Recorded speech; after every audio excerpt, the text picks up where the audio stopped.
Salut tout le monde, c'est No434, j'espère que vous allez tous très bien. Écoutez, pour ma part ça va nickel. Et aujourd'hui on se retrouve pour une vidéo improvisée dans laquelle je vais donc vous parler de la Bloodline.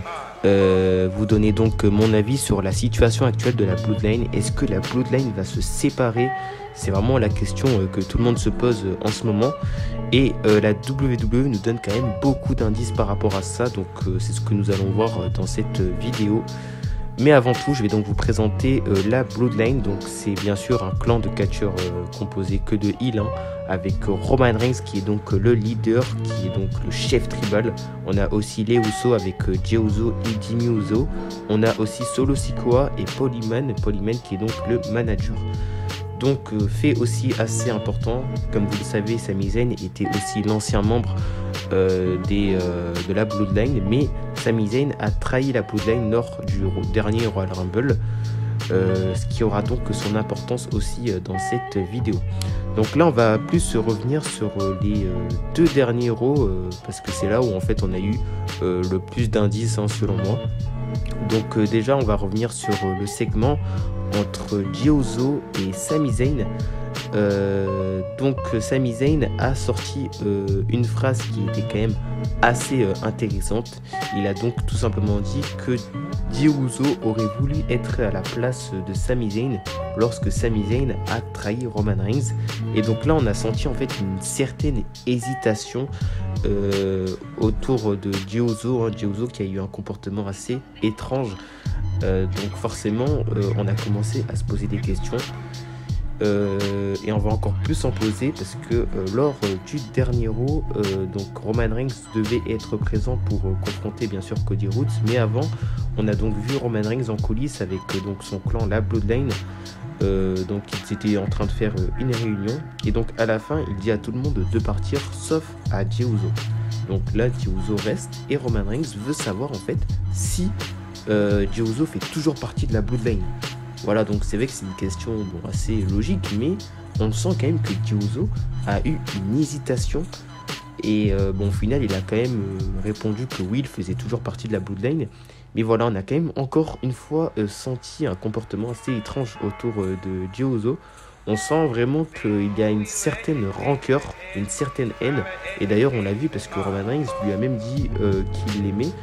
Mais Jey Uso n'a pas répondu, il est juste parti. En fait ça lui a fait quelque chose, mais on a plus senti de la haine qu'autre chose. Et je trouve ça intéressant parce que il faut savoir que juste avant que la Bloodline se forme, il y a eu une grosse rivalité entre Roman Reigns et Jey Uso. Donc peut-être que Jey Uso a encore de la rancœur par rapport à ça, ou alors peut-être que Jey Uso en a juste marre d'être le troupeau de Roman Reigns, marre d'être au second plan. Il veut se mettre en avant, tout simplement. Donc voilà, déjà sur ça c'est quand même assez intéressant pour se dire qu'en fait à tout moment Jey Uso serait capable en fait de trahir la Bloodline ou juste de trahir en fait Roman Reigns. Donc c'est quand même assez intéressant. Aussi on a forcément eu le segment entre Roman Reigns et Cody Rhodes, étant donné que Roman Reigns était quand même à Raw. Donc on a eu un très bon segment entre ces deux catcheurs. Et là encore une fois, Cody Rhodes a joué de la situation. Il a tout simplement dit que tout le monde dans son clan allait partir. Et donc là forcément ça a quand même pas mal touché Roman Reigns qui n'a même pas répondu, il a juste quitté le ring.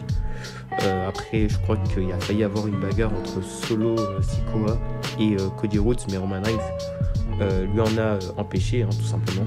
Donc voilà, il y a plein de choses comme ça qui font en fait qu'on a un doute du coup. Donc est-ce que la Bloodline risque de se séparer? Alors moi personnellement j'en ai aucune idée, mais c'est franchement possible.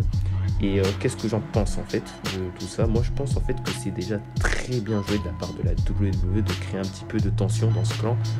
Il faut quand même savoir que c'est un clan qui a eu une très belle construction. Selon moi c'est actuellement le meilleur clan à la WWE et même le meilleur clan dans le monde du catch. Donc forcément si la WWE choisit de séparer le clan, alors je vais quand même ressentir une certaine déception parce que c'est quand même un clan qui marche super bien à la WWE, donc ça serait un petit peu entre guillemets tout gâché.